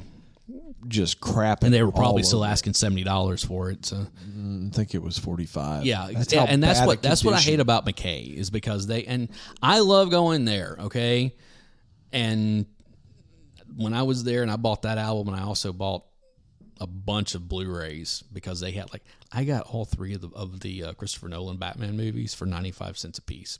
Wow. Yeah, there was stuff that they just had so much of it, and I picked up the first 3 Avengers movies. That's what McKay's is, and I really think they were like $2 a piece or something. Is the Blu-ray selection now? Yeah, the selection is good, and because they've got so much stuff now, they do have a tendency to mark stuff down like that. But man, they have a real bad problem with marking stuff up to full retail on used stuff that comes through there for the first few years that it's available. When did they add instruments and recording equipment? They've been doing that for a while. It's so expensive. Oh, I know. I was looking at expensive. It because I deal with that. I know. I was looking at that. I was like, that's overpriced. I know. I always like to go over and look, see what they've got, see if there's anything interesting in. But I would never buy anything because, again, I was like, I will go and look at it and be like, oh, that's interesting. Let me get on eBay or anywhere else and see how much this is. Like, oh yeah, I can get it for a lot cheaper. Don't get me wrong. I love McKay. I wound up spending $55 while I was in there, and it was one of those things that happens every time. I always say, anytime I leave McKay's, if I get out for under $60, I've done a good, because it never, if there's something about that $60 mark, I just cannot get out without spending $60. It's either 60 or 75. Anything 60 or above seems to be, but 60 seems to be the floor of no, you have to spend this much money. So anytime I don't spend that much money, I'm always like, oh yeah, I won today. Yeah. I picked up something else while I was out there. I don't remember what it was now because it was something I just happened to. I was like, ooh, and of course now I can't remember what it was. Yeah. But yeah, what I was getting to was listening to all that music and vinyl. We've talked about, vinyl's a vibe more than anything else. Yeah, it is. But it's also just listening to that stuff and being like, this is good. Well, the fact that you have to listen to it in sequence, in the order. Yeah, there's that too. The musician set the record up, and don't get me wrong. It's such a pain in the butt to have to pick that needle up and get it over in just the right spot. I know, skip a song, so you just let it play through. And I was kind of chuckling about that, thinking about My brain immediately went to CDs rather than MP3s or whatever, the digital copies of it, of being able to skip ahead, of sitting in front of a stereo, that kind of stuff, and thinking about, oh no, for the longest time, skipping ahead meant walking over, lifting the needle up, getting over, and trying to get it on that break. Yep. Good luck with that with the Pink Floyd album. Yes. And that kind of stuff. But indeed. but I went all through I listened to a lot of Marty Robbins this morning. Okay. And I was just like, yeah, this stuff. Yeah. Especially his cowboy songs and stuff, like his Gunfighter, like Big Iron and Ballad of the Alamo and El Paso and, all that, Laredo City, and all that kind of stuff. It's like Streets of Laredo, all that kind of stuff. I'm like, dude, I love this stuff. Now I also love Devil Woman and, a bunch of the other stuff that he did that was non-cowboy, but I'm just like, no, all of his cowboy stuff I absolutely love. Dude was an incredible singer on top of it all, but yeah, it's just, I'm sitting here talking about stuff that was made before I was born, a lot of it. Yeah. Before either of us was born, or maybe we were real little and not listening to it yet that we discovered later, that I'm like, I can still go back and drop a needle on that stuff anytime and it still sounds as good as ever. Mm-hmm. There's almost nothing that I've heard in the last 15 years or so that I will go back to over and over and over and over again. There's exceptions. There's a few things, Yeah. There is. Hold on, let me find it here real quick because I need to give you the names. I don't know if you've heard this song or not. And again, this was one of those came through Instagram. Like, what is this? Okay. It's a duet. The name of the song is "Until I Found You." Okay. And it's Steven Sanchez and M. Byhold. Okay. Steven Sanchez originally recorded this. It was just him. Okay. And then M. Byhold, who I've never heard of either one of these, but it's like there was this clip of them on what's the one with James Corbin? Whatever talk late night, deal whatever of them performing this live. Okay. And I was like, what is this? Like I had to go and find it, like what is this? And I originally found just his version of it. And I was like, yeah, but what's the other one? And then come to find out that they had recorded this duet of them in which the duet is different than his version of it. Always is. In that basically what happened is that they rewrote the second verse for a female singer, where it's, from her perspective, and this live version, I was like, dude, I love this. It kind of goes back into that, where it's kind of that throwback to that early 60s, the real reverby vocals and guitars and stuff, that real it sounds like something that you could maybe have seen in The Outsiders or heard in the background or something, where they were actually using a plate reverb exactly that took up an entire room at a studio. Really enjoy this song and I've listened to it a lot, but the thing is that it's one of those kind of some other stuff that I really love from the last that I have really loved for a short amount of time and then grown weary of it after a while, which brings me to the point of that's the problem with modern music is it is very disposable.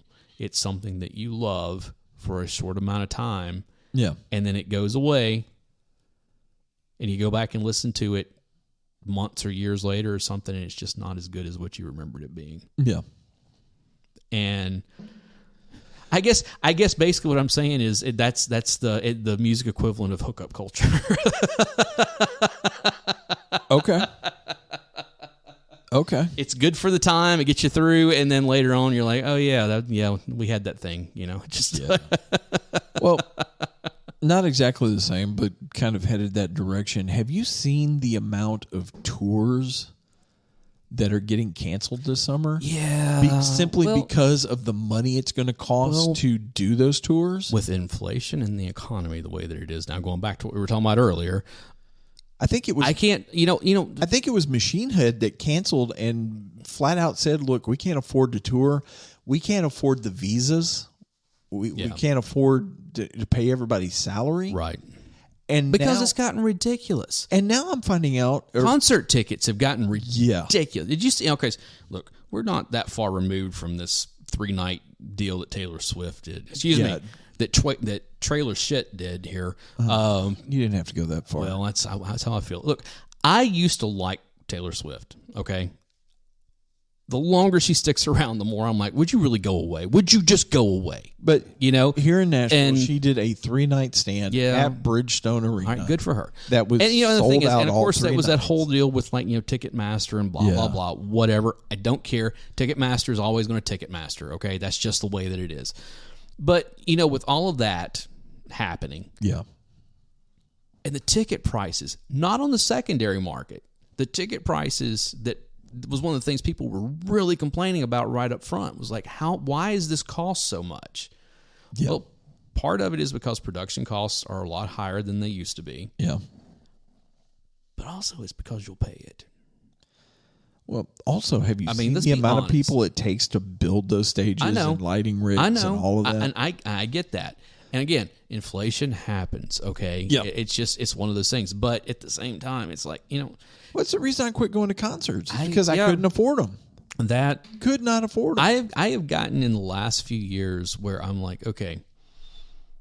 And let's be honest, the musicians are not making money off of touring. No. They make their money off of selling the merch. Right. I get that. And now we're seeing rock musicians telling the public that the venues are trying to take a portion of their merch sales. I know. It's like, screw you. You're selling the tickets. You're getting the money from the tickets. and concessions. And concessions. Yeah, you're not getting parking, a part of my everything else. merch. So, That's how I'm making a living here. So it is. So the music. Well, look, we have railed on the music business plenty of times over the years. I mean, this is part of the reason why we're not getting new music is because kids are seeing how the music industry treats the people that are making their money. And it's they're like, funny that they're just now seeing it because people have been complaining about it for decades. It's like, why would I want to be part of an industry that's going to rip me off? I'll take my music and I'll go do something else with it. There are some independent artists out there who are making waves. Yeah. For various reasons. We won't get into all of it. You're talking about Jelly Roll? Don't get me started on that crap.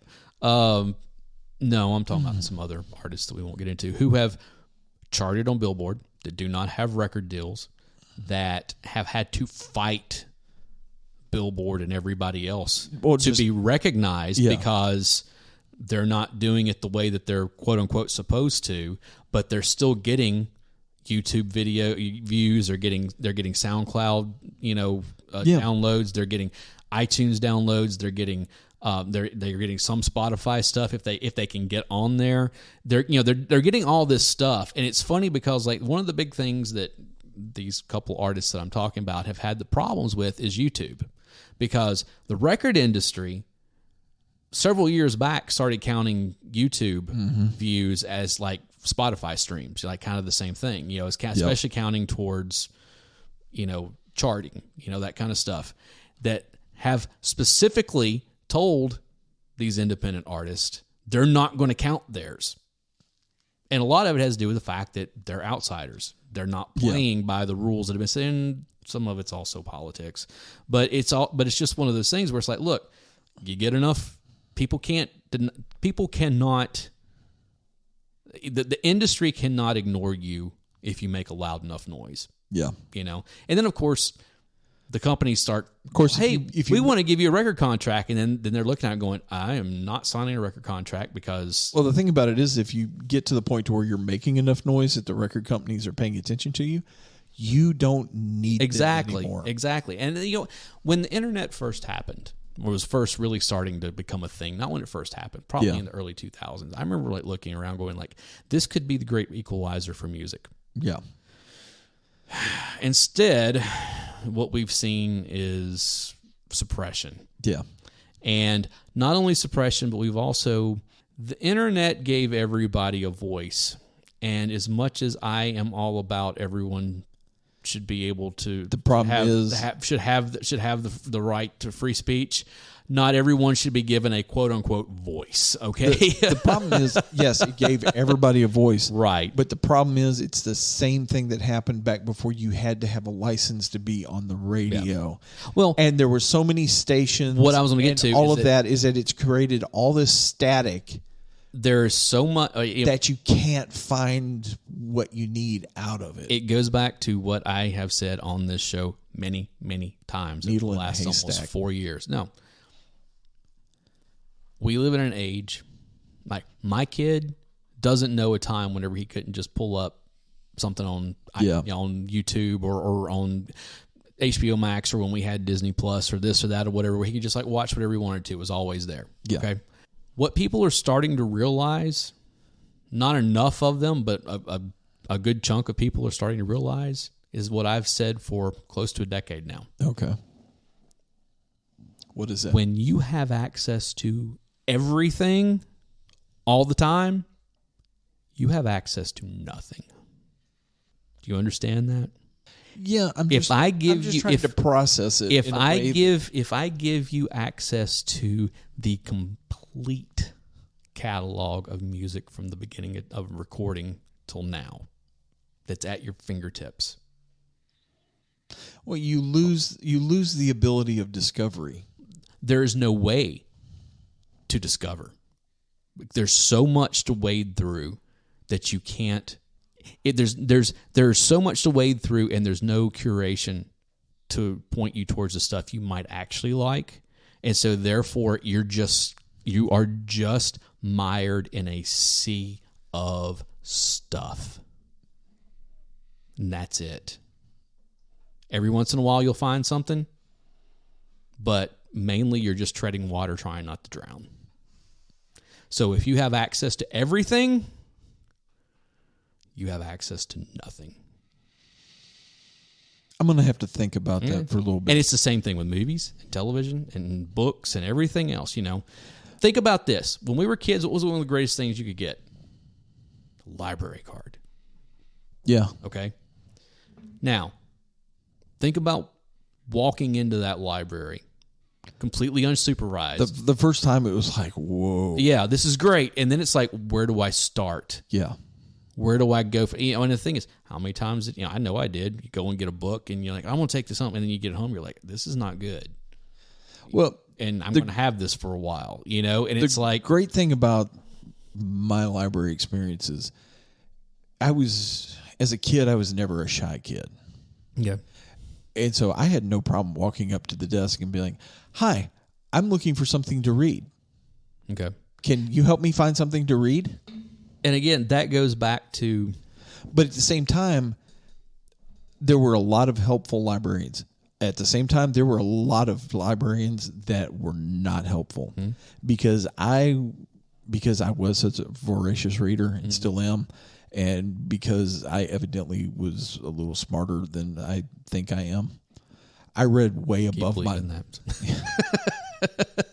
I read way above my level. I will openly admit I'm way dumber than I think I am. So And I remember being in 5th grade, and we had to go to the library. We were going to get something to read, and I was always into ghosts and monsters, blah blah blah, and. We'll come back around to that in a second. I found this book. Called "Death Is a Lonely Business," by Fahrenheit 451. Ray Bradbury. I was like, "Death is a lonely business. That sounds interesting." And went to check it out in the library. It's like, you can't check it out. That's above your reading. I was like, I will have this thing read in a week and bring it back to you and tell you exactly what it's about. She was like, your mother's going to kill me, but fine, here you go. And I took it home and read it, and that's still my favorite Ray Bradbury book. Yeah. I had a point before we got into that. Yeah. It was a good point, too. Now I can't remember. Talking about library. Yeah, okay. So, it's the whole, I don't have Netflix any longer, but, again, having access to, or I've got HBO Max, I get it with my cable service, or not my cable, my internet service, and it's one of those things that I'm like, okay, cool. And then sometimes I go in there, I'm like, what do I want to watch? I don't know what I want to watch. And then you just kind of start scrolling through stuff. Doom scrolling. Yeah, and it's just like, none of this is jumping out at me. Or I've seen that before. I want to see something new. It's hard to find anything. What I was going to get at is that think about how many times we're probably the last, millennials got this a little bit, but we were the last full generation that could walk into a record store. Oh, I miss those days. And there would be the staff's picks. Yeah. Okay. And you could go over, a lot of times they would have listening stations, or if nothing else, you could be like, oh, you're so-and-so. You just had their name on it. Like, oh, tell me about this. Tell me about this. Blah, blah, blah, And so you get that firsthand, and somebody who's really into it, not just like, oh yeah, just throw this up there, or we're being paid to put this up here, which is what all of the services have, whether it's iTunes or Spotify. They push the stuff to the front that's been paid for. Yeah. Okay. So there's no one who said, no, I love this thing and I want you to listen to it because I love this so much and I want to share that experience with you. Okay. I say that to get to this. One of the greatest jobs that I have had in my life CD was warehouse. Working at CD warehouse. Yeah. And since we recorded the last time, the location, the last location that was here, the one that I worked at for 3 years, closed. Yeah. Now, it had been a shell of its former glory for a long time. Probably a year or better. Oh, it's been longer than that. Oh man, that place had gone downhill for a long time. Yeah. They got caught in the CDs aren't selling any longer. We have to make a pivot to something else. And they got into vinyl some. But they didn't do it right. They didn't do it right. And they also said, hey, we're going to dip our toes into other media, kind of like some other places. That's kind of how they, it's like, rather than just making all your money off of one thing, we'll make our money off of a bunch of things. Yeah. And they didn't commit to it. So it was one of those things that, like, they did video games, but they didn't want to really do video games. And they did books, but they didn't really want to do books. They had like one little section of books or whatever. And they also were not some place that you would go to sell that stuff for most people. Because they wouldn't give you crap for your stuff. Well, and most places are like that. Yeah, they at one time, a few years ago, because a guy was working there that I knew from outside of all that, but he was trying to get them into doing more, like doing some like toys and stuff like that. And that worked for a little bit, except for the fact that the guy that was the manager there didn't want to do that, and so he pretty much pushed all that out. Well, they're not there any longer. I used to work for another company that did all that same stuff. That when I went to work for them in 2010, when at the end of the interview that I got that I had for the manager's position, which I wound up getting, and I worked there for a year and some change. Yeah. One of the questions that my district manager asked me is like, so just kind of related, like, how long do you think this kind of business has left? Did you look at him and say 5 years? I said, I don't know. And I said, I think, and I agree, and because we talked about McKay's and places like that, where it's like, these types of businesses can stay open. You just have to adjust both what you're doing and what your expectations are. The days of CDs or whatever being a license to print money the way they were in the late 90s and the very early 2000s are over, and they're not coming back. Yeah. There is still a lot of money to be made, but you're not going to be making that kind of money any longer. Yeah. Okay. As far as I know, that business that I worked for is completely out of business now. Yeah, because they didn't know how to. Even though they had stores all over, not as all over as some others, but they had a pretty good foothold in several places. Yeah. As far as I've been able to determine, they're all gone now, and I know that the people who ran that company really didn't want to be in the used media business, even though that's what had made their bread and butter. They were trying to find something else to get into, and apparently it wound up sinking them. I don't know that for 100%, but I have not been able to find any more of those stores online anywhere that are still in business. Yeah. So, CD Warehouse goes down. I know CD Warehouse is still open around, but they're no longer here. They're gone now. At one time, when I first started working for them, there were 6 locations in the area. I know about the one in Madison and the one in Bellevue. There was the one in Rivergate. The second store that opened, originally there were 4 stores. No, originally there were 2 stores. There was the one in Rivergate, in Madison, and there was the one in Antioch at Hickory Hollow. They were both near malls, which Rivergate's still kind of hanging on somehow, and Hickory Hollow. I said it's kind of hanging on. It's still open, but it's not what it was. The one, of course, Hickory Hollow has been gone for a long time. Anyways, those 2 stores. Then they opened one downtown close to Vanderbilt. Okay. Then they opened one in. They opened the Bellevue store. That was the next one. Then they opened. Of course, if you don't live around here, you know what I'm talking about. But then they opened. Bellevue's the extreme it's west side of Nashville. Yeah. Then they opened one in Hermitage. And then they opened, or in Donaldson, actually. It was just over the which is the line. east side. Yeah. And then they opened one in Bowling Green, Kentucky. Okay. Those were all owned by the same. I think I vaguely remember that. They were all owned by the same 2 people. They had franchises, and stuff. Eventually, one of the guys sold out his to the other one, the guy that I actually worked for. Yeah. And then they started closing down stores. This was in the early 2000s somewhere, probably about 04, 05, something like that. By the time I went back to work for them in 06, part-time, just as a second job, we were down to, I think, 3 stores were left. Because there was 4. I take that back. There was 4, but Bellevue closed while I was there. Yeah. So that meant that there was only because I called you mad at you. There was only the Antioch, Madison, and Bowling Green store, or excuse me, Hermitage and Bowling Green. So there was those 4 were still open. Yeah. Bowling Green was the next one to fall, then Hermitage, and then Antioch, and then Madison was the one that was open until just a few weeks ago. So it's funny to go and we did an episode a couple of years ago about jobs, and we had that kind of stuff. And I started talking about that about like all of the companies that I've worked for that are no longer in business.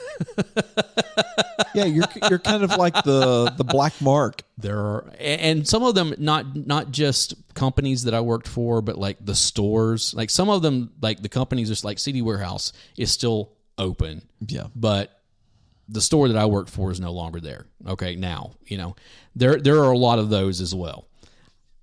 Literally, there is a long list of companies that I used to work for that no longer exist. I was actually kind of happy when I heard you going to work for Amazon, because I was hoping that they would. That was hoping that they would be next. Because I hate that company. I doubt that happens because they're doing well. Although I have not done anything with them for a while now. Okay, last thing. We're at an hour and a half almost now. Oh yeah. You talked about ghosts, being in that kind of stuff. Okay. Yeah.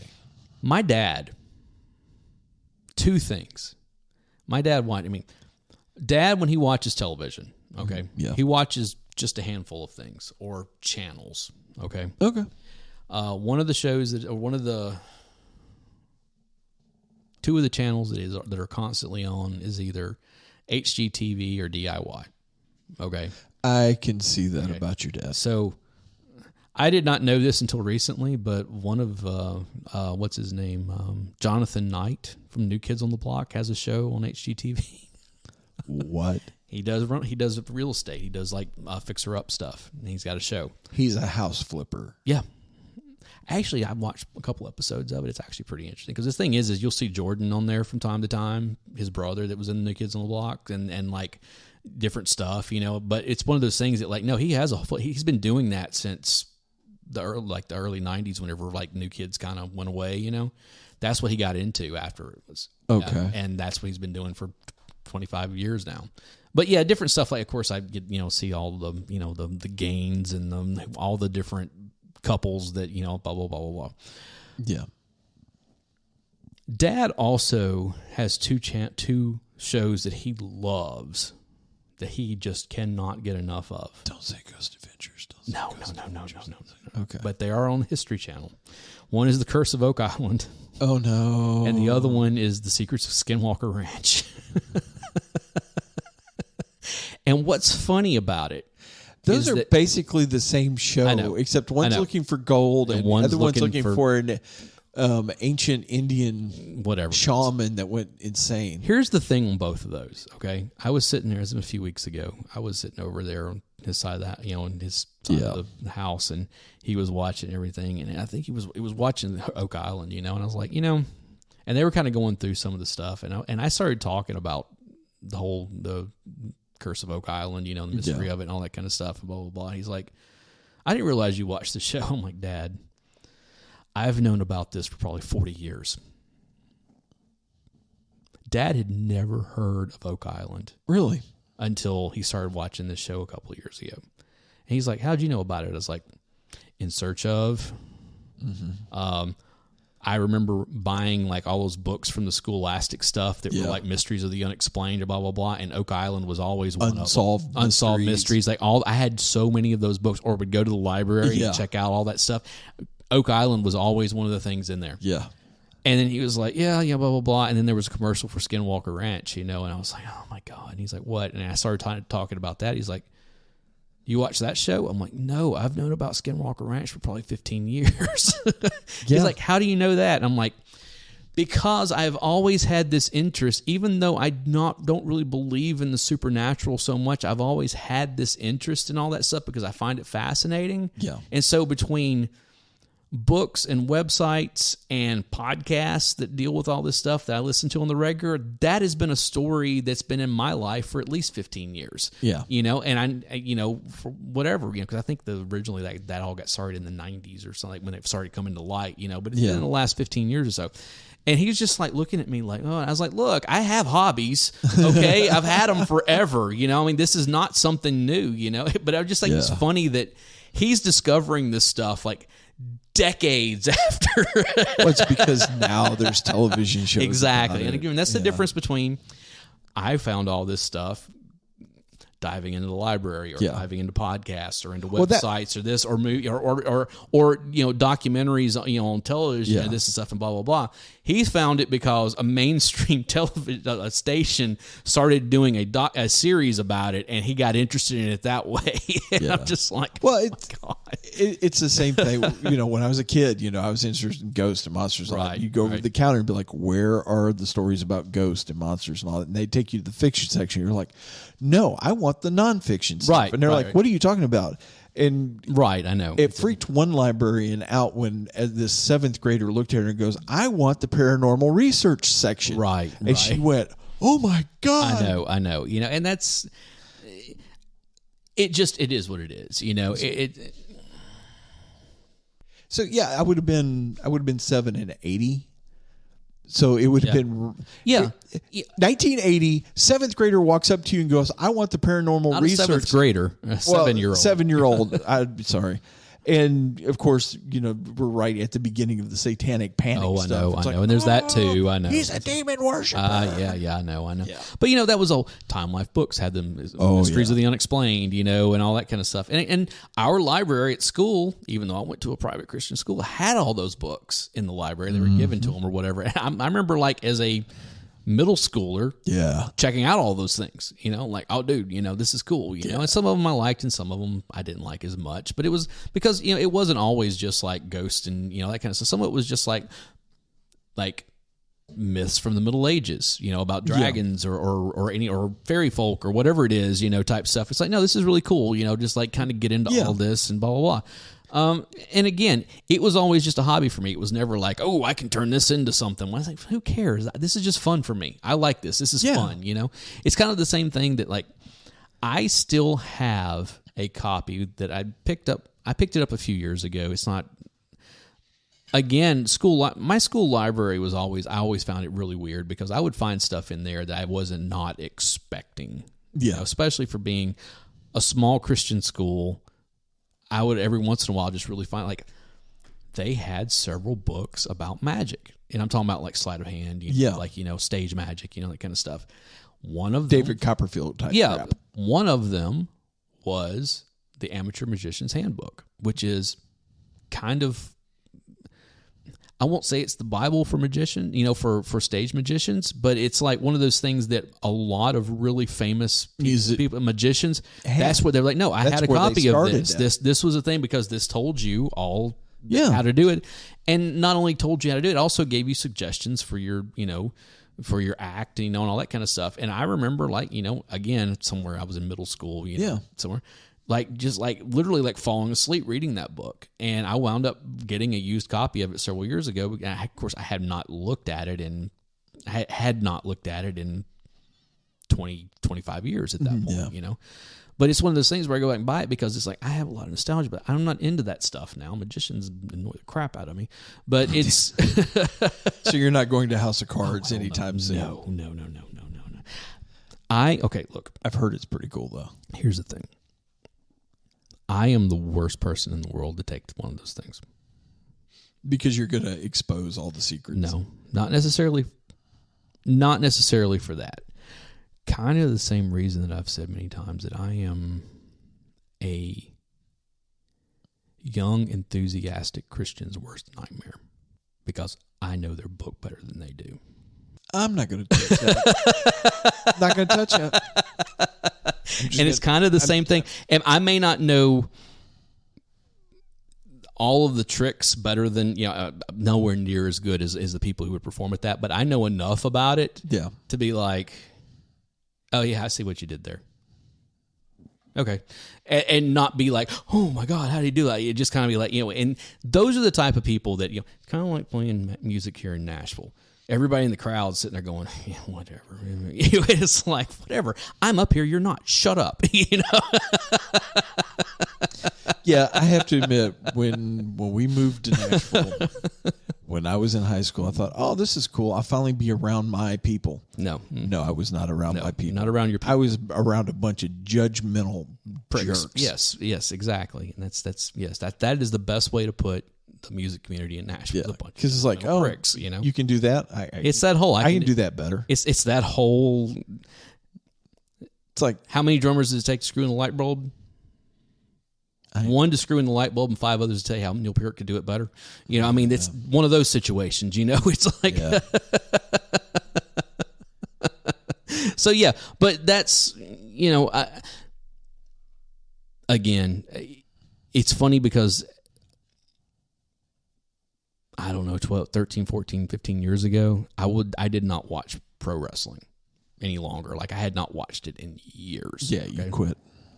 For a lot of reasons. One, because WCW wasn't around anymore. I really didn't care about the WWF, whatever it was at the time, their practice, blah, blah, blah. But I was still really fascinated with the history and all the culture around it and that kind of stuff. Yeah, and so it was one of the things that I found myself like reading books about that stuff, or watching YouTube videos about all that stuff, not the matches, not who was in there, blah, blah, blah. All the ancillary stuff. Eventually, I came back to wrestling, because of AEW. No, I came back to wrestling because of Roddy Piper dying. Oh. Actually, Roddy Piper and Dusty Rhodes died within a very short amount of time to each other. Yeah. And they were both wrestlers that I loved when I was watching. And Piper had his own... Piper was my guy. Piper had his own podcast. Yeah. Up until he died. Like for the last 2.5, 3 years, going into it. And I loved listening to it. He'd bring other, like, the old time guys on there, and some newer guys too, and that kind of stuff. Yeah. Always loved it. Always loved listening to it. And I literally, when I found out he died, I felt like I had lost a family member, because I had been listening to this guy every week for several years, Yeah. On top of watching him for all those, movies and everything else, And it was one of those things where it was just like, wow. About 6 months after that happened, and again, that was right on the heels of Dusty Rhodes dying. Yeah. And it was one of those, like, Roddy Piper dying hit me in much the same way of when David Bowie died. Okay. Where it affected me a lot more than I was expecting. Okay. Where it was like, wow, like, I'm not going to see this person in interviews any longer. I'm not going to hear about something that they're doing here or there. I'm not going to see them pop up on something or, whatever. And because they'd always kind of been around doing that stuff for so many years, And so it was kind of one of those that after mulling over Roddy being gone and Dusty both being gone for a little while, I was like, maybe I need to start watching wrestling again. And it started with wanting to get at the time, the WWF or WWE network was a thing, and now it's Paramount owns it, or Universal, or whoever it is. I don't remember what it is. Oh, it's Peacock. I'm sorry. But that was their own thing, and it was like $10 a month or something. And it had all this backlog of stuff, like all this old archives. And I was like, I think I'd like to go on and like watch some old Piper and Dusty Rhodes stuff, since they own all that, especially after buying WCW, they had everything that, Yeah, sure. And so I'm like, okay. And that's kind of where it started. I started off watching all the old stuff. Of course, they're always promoting what's going on. And I started watching the new stuff. Eventually AEW came around. I was like, oh, no, these are my guys over here. Yeah. I really was into WWE for a couple of years. I even started watching some, I think it had switched to Impact by that point. It wasn't TNA any longer, so when the Hardys were still in there, and some stuff. I'm like, started seeing some people there, and then started seeing them move on into some other stuff. I'm like, okay, this is all right. And next thing I know, I'm all back into wrestling again. I know. Every time we record, I got to listen. Start talking about wrestling. I know. You and Barry running your mouth about it's it. that. And I never really watched it. I watched it, from time to time. But if I was just flipping through, if I saw Piper, right, I was stopping. Absolutely. Because he was just so hilarious. Right. The way he would go after everybody. Yeah, and nothing was sacred. No, absolutely nothing was sacred. If I saw Jake the Snake, I would stop. To he's got his own podcast. Yeah, this Snake Pit's really good. Yeah. And then Taker came along, and Taker. I've never been a big Taker fan. I know you're a big Taker. Yeah, I liked the Taker. It's just that. But other than that, I couldn't really cared much. The whole, and again, that wrestling was one of those things that I was really big into when I was a kid. Yeah. That's the Hulkamania era, and all that stuff. And, the beginning of WrestleManias, all the first. Yeah, I remember all of that. I was into all that stuff. And the Russian and Nikolai Volkov and Hogan, and you had Brutus the Beefcake. You had Brutus Barpi, you had Honky Tonk Man, you had Macho Man, you had Jake the Snake, you had Ricky the Dragon Steamboat. It's like all these like kind of golden era of the fact they made a cartoon with all these exactly guys. And it was one of those things where like that was cool, and then I fell off of it because I got a little older, and it's like blah blah blah blah, and it was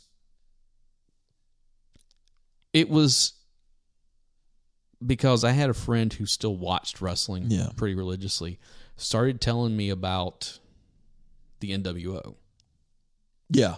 And especially after Hogan turned. That's where I came back into. Yeah, and that was like... I was a WC... I was like, what do you mean Hogan turned? NWO. Yeah, I was like, what do you mean Hogan turned? Kevin Nash was my guy. Yeah, Kevin Nash and Scott Hall, and it was one of those things like, I got to see what's going on now. And then I was back into it for a couple of years. But I never got back into WWE because they were still, at that time, were still trying to do all this stupid, the what was the one that Glenn Jacobs, the Yankum, whatever, it was like a dentist, character. Oh, you had Doink the Clown, you had all this stuff, and it's like, I don't care about any of that crap. I like this other because it's a little more rooted in real life, gritty. Well, it was a little more real life, And then shortly after that was when you started getting into Austin and all those guys and blah blah blah. Well, I've never been to a WWE/F show. I've been to a house show a couple of times. I've been to WCW NWO shows twice. Yeah. And I was at Starrcade in 96. And one of those, my idiot friends talked me into being the W. Oh, and painted our chest. So they've got the fat awesome. guy. They got the fat guy as the W in the middle. So nice. So it's one of those, but, and then I fell off of it. And then WCW was sold to WWE, and I was like, I want nothing to do with that. Nope. Absolutely. And so I was out for 15 years probably, easily, if not longer. And I would hear stuff here and there and blah, blah, blah. Of course, I'd heard all about CM Punk and, and I'd gone and watched YouTube clips of the pipe bomb and some stuff like that. I'm like, I kind of like this guy. He's a little old school. I like this, but not enough to actually watch any of it because I don't like anybody else that's over there. Yeah. Or very few of them. Most of the guys that I still kind of liked that were in there were guys like Jericho, who I saw in WCW and ECW back in the day. Oh, yeah. And so I was like, all right, I'm okay with some of those guys, but I didn't mind following Brood era Jericho and Edge and Christian. And see, I didn't never liked. I've liked Edge and Christian more now since they've come back to wrestling. Yeah. Than I liked them when they were in their initial. Yeah, stuff. The vampire stage. Yeah, well, I mean, even like after they left that, I remember when Edge had to retire. It was in 2011 or whatever it was. And it was one of those things where it was like, I remember when that happened. Yeah. And it was dude, that sucks. But I really don't like the guy anyway. Partly because I wasn't watching it. I was just hearing other people talk about it. I was like, it's just not my thing, And we were so into wrestling again. We're at like an hour and 45 minutes. And I blame into it. I blame Barry for this. What I was getting into was saying about getting back into wrestling. And it's one of those things. It's one of those cultures, for lack of a better term. Yeah. That even when I leave it, I still have a little bit of a foothold over there of You're kind of keeping tabs on. Yeah, type stuff. And that's kind of music's been that way over the years. I can see that. There's been points in my life I'm like, fuck it, I'm done with this. I'm done with this. I don't care anymore. I don't want to listen to music. I don't want to play music. I don't want to hear about music. I don't want to, but I never leave it completely. It's like eventually I come back around to like, what's going on here? There's been I'm kind of all kinds of other stuff. Comic books has been that way. I've kind of left music. I can't remember the last time I was like listening to music. I know, other than the records I've already got. Exactly. I don't listen to anything new. I always listen to stuff that I already own, or every once in a while somebody will tell me about something that involves somebody that I used to like, and I'm like, all right, and I'll go listen to it, and usually I'm greatly disappointed, and so I just don't go back to it again. So it's I'm always open to suggestion. I will always go and listen to something that somebody goes, hey, I really dig this. You should check this out. Mm-hmm. Out of respect for them, I will go and check listen it out, to it. and then be like, and about 90% of the time, I know, like that's not my deal. I know, and I think some of it too is that I don't have a musical style that I love.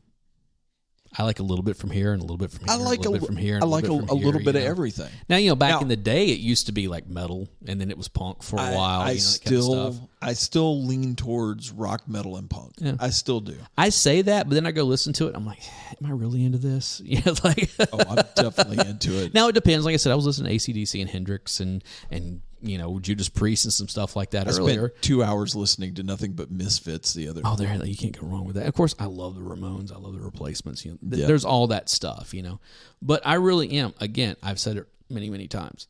You go and you pick up my phone and go to the music thing, and you can start looking through it. You're like, well, how do you have this next to this? Well, I mean, and I'm like, because that's what I like. I've got everything from Louis Armstrong to White Zombie. Yeah. I mean, that's what my CD and record I'm the same way. Cassette. I still have all my cassettes. Oh, they're freaking in the attic. Cassettes. I can't believe cassettes have started making a slight comeback. That's just, again, I think that's just nostalgia for nostalgia's sake is all it is. Well, I blame it on Guardians of the Galaxy. That's true. And, it's a shame what happened to Peter. But I'm joking. I'm going into the movie with no expectations. I fully expect everyone to die. Look, because that seems like a Peter Gunn or James Gunn, not Peter Gunn. Yeah. He started doing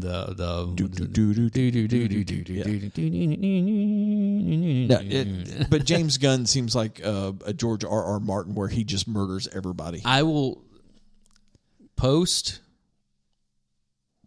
Endgame. Mm-hmm. Okay. I've liked the two Spider-Man movies. Yes. They've both been really good. No Way Home especially was better, but I liked Far From Home as well. It was a nice button on the end, like kind of wrapping everything up. Okay? Yeah. I liked this new Guardians movie. I can't wait to see it. I did not enjoy... And I kind of liked Shang-Chi a little bit. I love that movie, actually. I liked it. I was more than pleasantly surprised with how much I liked that movie. I liked that movie a lot. And that relationship between him and Awkwafina. I know. I love, dude. She is hysterical. And then you get into the Disney Plus shows. I really liked Falcon and the Winter Soldier. Yes. I liked Loki. Yes. Mostly. I liked it, all of it. I liked Hawkeye. Yes. I could use more Hawkeye, actually. And there were parts of WandaVision I liked. I liked WandaVision because it kept me going, what is going on? Yeah. I liked parts of WandaVision. But I liked the fact that WandaVision introduced us to, what's her name? I don't care about Agatha Harkness. No, not Agatha Harkness. I think that's interesting that they're going to try to do Monica Rambeau? Yes. She'd already been introduced. Yeah, as a little girl. I know. But now she's but here's full grown. The thing. That Marvel's trailer looks like absolute dog shit. Like, I'm not going to see it. I am not going to see it.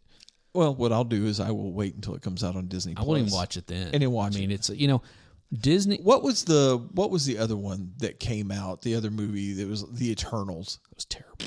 God, I can never get that time back. Okay, I'm sorry. Eternals was absolute that one wasn't good. Piece of dog crap. Thor: Love and Thunder wasn't good. I loved Thor: Love and Thunder. I thought that was great. That was that was actually fun. You know what? Two things I really did love that were Disney Plus that I really loved was the Man Thing special. Or not Man Thing, the Werewolf by Night special. I haven't watched it. I really enjoyed it. 45 minutes. And that's it. It's self-contained. It's a story. It's a full story in that time. That's I said Man Thing because they actually brought Man Thing into it. We started watching Moon Knight and did not show. I hate that show. I hate that show more than anything else. I hate that show even more because I kept going back to it, hoping that it would give me a reason to watch it, and it never did. I got 4 episodes in. I was like, I'm done. It's like She-Hulk. That show was bad to begin with and just kept getting worse. I started out enjoying. You know what the best part of that show was? The ending? No. Okay. The best part of that show was Madison with 2 N's and a Y, but not where you think it is. and Wong. The two of them together. I would watch that show. I would watch the show of them watching other shows and her spoiling stuff for him. I would watch that all day long. I just like Wong. I think that's an awesome character. Every time he shows up in something, I'm like, okay, this is going to be good. Okay, but again, Shang-Chi, loved him in that. Yeah, I started out enjoying She-Hulk, but by the time we got to the point where we get in there where she's talking to the computer and the computer's writing all that show, it looked terrible. This thing went completely off the rails. It looked terrible. It was written terribly. It talked down to the fans, to the audience. One of the best lines is where they was when Bruce was there, and the interaction between her and Bruce. I enjoyed that, but my favorite part is where they were talking about the Hulk movie, where with Abomination, where it wasn't. What's his name? It was it wasn't Mark Ruffalo. It wasn't Mark Ruffalo. It was Ed Norton Jr. Yeah, and Edward Norton Jr. And the Hulk goes, "Yeah, I was a completely different guy." I know, but I was like, "That's a nice touch." And not to get into the MCU crap that so many people get bogged down with, but that was something that really irritated me. Was how whenever he's trying to, look, let me tell you how it is to be Hulk, because I've been Hulk for a long time. Yeah. She's Hulk for 5 minutes, and she even says, well, let's just face it, I'm a better Hulk than you are.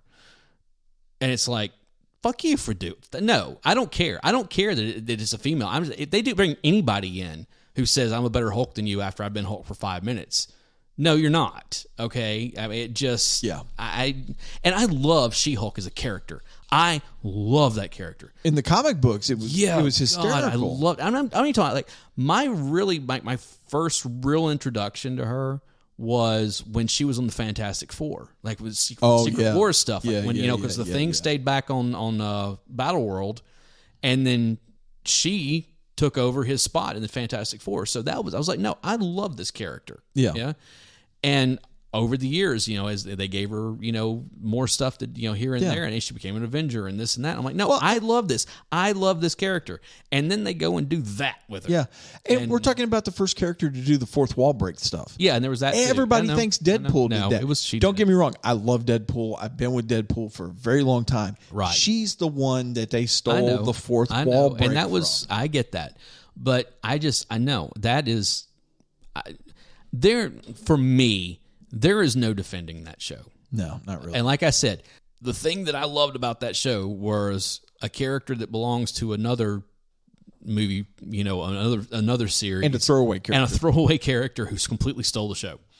And I'm just like, that tells you everything you need to know about it. Yeah.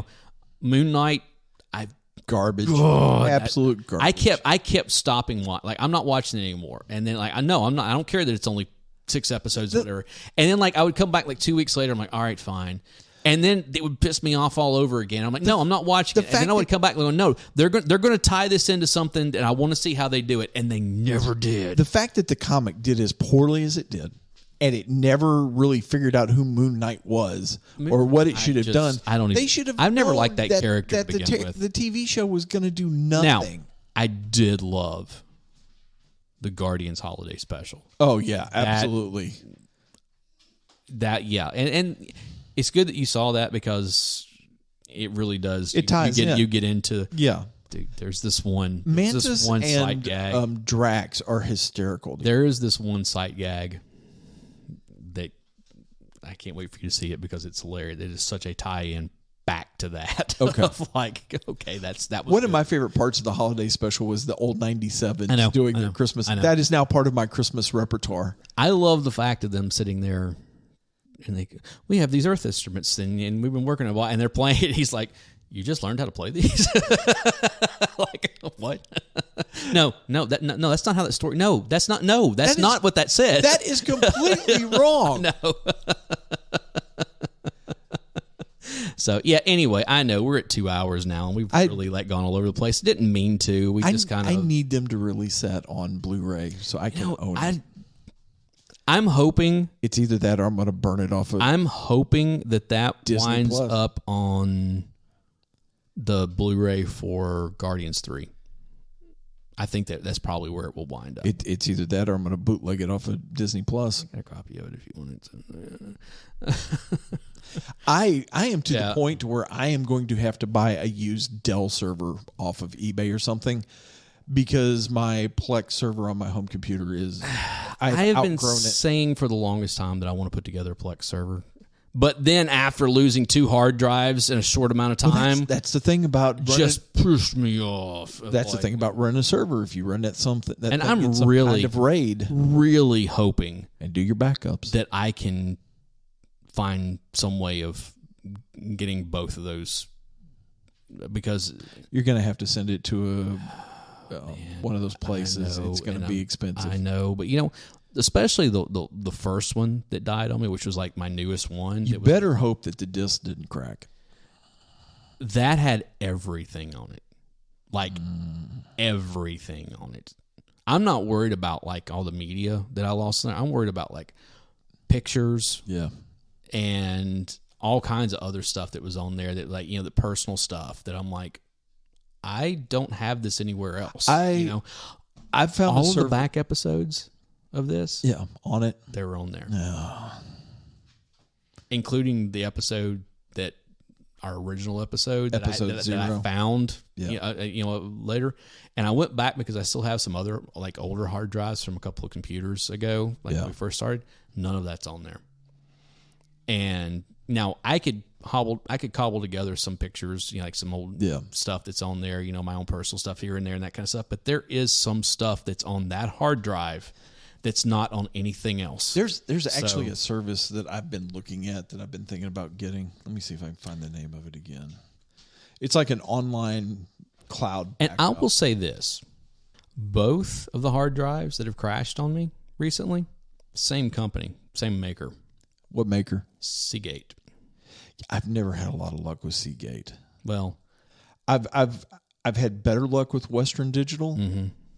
Well, let's put it this way: I'm not going to buy another one. But Seagate, this is 2 that I've had just all of a sudden, and and neither one of them were exposed to extreme temperatures or gotten wet or any of that kind. They just one day stopped working, and that's it. So. Backblaze. It's a cloud backup storage that it just automatically backs up your stuff. Doing cloud. Because I understand that the age that we live in, there really is no privacy whatsoever. Yeah. Anything, if it's on your computer, if it's on an old part, it's something. It's been looked at by somebody. Okay? Yeah. But cloud storage is just letting it out there and daring somebody to go to get it. I mean, how many times have we seen cloud services get hacked? Yeah. Now, granted, I'm not anybody, so they're probably not going to go after me as opposed to somebody else. But it's still there. Yeah. But it's unlimited cloud backup for $70 a year. Mm-hmm. So that's not bad. Yeah. But yeah, this was If you pay for it 2 years in advance, it's like $130, which is, not bad. Yeah.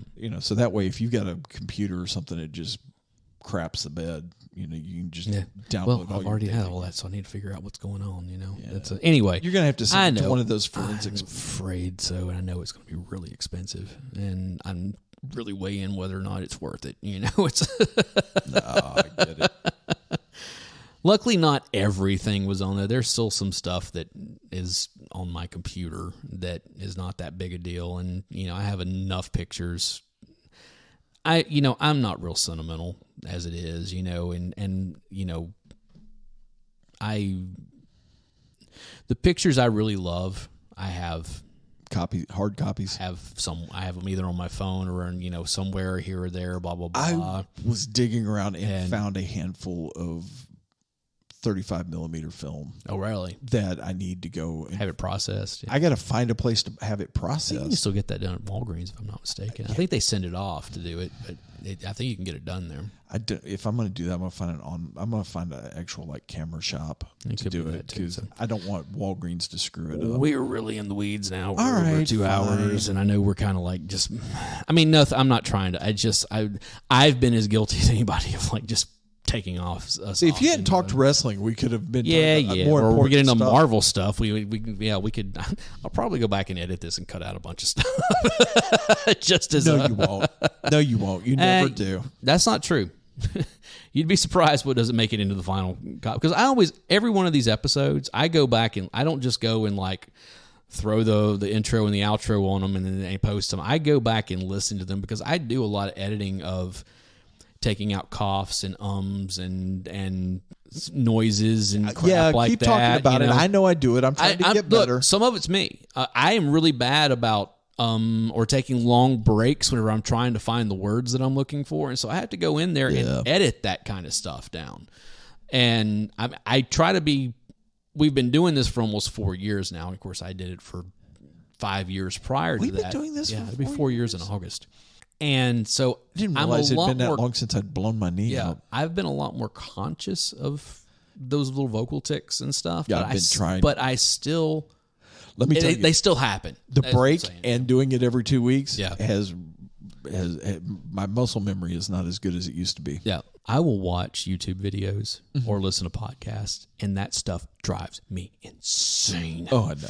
Insane. I'm just like, please let me edit this. Please let me edit this. And so when I get to go back and edit this stuff, I get to go take out all the stuff that irritates me. Sometimes I add stuff that irritates other people. But what do you mean sometimes? What do you mean sometimes there? His name is Robert Paulson. That's Thank you very much. I don't appreciate Bob that. had bitch tits. Jerk. Anyway, on that note, I'm going to save the rest of you. Thanks for listening in to our rambling whatever session. Make sure and go and like us on whatever your Podbean or your podcatcher of choice. Give us a review. Make sure and subscribe. That stuff all helps us. Thank you. Please. We need to. We're trying to make a conscious effort to actually do a little more self-promotion because we're really bad about it. Hey. You could help us by helping promote us. Tell a friend. Tell a friend. Tell an enemy. Yeah. If you don't post about us on social media. Oh, that would help. Yeah. That's especially since I've kind of been off of it for the most part. I mean, there's something I still do the Instagram page. We have a fairly good following over there, but our numbers show that not a whole lot of them actually download the episode. So. Yeah. Hey, I'll get down on my knees and beg you. Don't say that. Clip that, and man, it's just going to be bad. So it's to beg you to help us. I shouldn't have said that. Alan is going to screw me. I can already. If I ever decide to go back and do a clip episode, I have to remember to come back 205. No, no. If you do, that's the end of the podcast. Now, like I said. We've got some new stuff coming in the podcast soon. I hope. You can hear more about it in another episode that we haven't recorded yet. Which means we've already recorded it. Yeah, we did a loud order. But yeah, we've got some new stuff in the pipelines that hopefully will be out soon. I know I have... in the past, I have said stuff about, hey, we got something new we're working on, and life has just happened as opposed to, oh yeah, I said we were going to do that thing and then forgot about it or lost interest. It's just life is. I had a lot more time and energy when I was younger. And now it's like I actually enjoy sleep, unlike when I was in my 20s and 30s where I was constantly trying to sleep as little as possible so I wouldn't miss anything. Honestly, I wish I could get some sleep. Yeah. Between work and all the other stuff I got going on. I just got kind of one of those things I say. I'm middle-aged. I'm tired. Hi, welcome to the middle age. Yeah, I know. It finally caught up to me. It took longer than most everybody else, but it did catch up to me eventually. All right. Anyway, you've been listening to the Project GenX Podcast rambling episode. I am one host, Big Dave. And I am Alan Smith, and you can hear Biscuit in the background because he thinks he's going to starve to death because it's after 4:30 and he hasn't been fed yet. So... So, guys, we will talk to you shortly when we've got another episode coming out. We're going to record some other stuff, some new stuff. Barry will be back. This was not This was not planned. No, this was kind of a last minute, hey, you want to... Yeah, okay, come on, let's do this. Yeah. And, again, he had stuff going on with his nephew's graduation and everything. So, it's just kind of one of those like, hey, we'll go ahead and do this real quick. We'll get a little bit of room. Get some breathing room. And then we can come back and do some more stuff. And we will try to ramp back up to a weekly. Like I said earlier, we're going to try to get back into weekly as the summer rolls around and some time frees up for all of us. All of us, hopefully. So, yeah. Guys, thank you so much. I'm Alan Smith. I'm the other guy, Big Dave. We will see you next time. See you.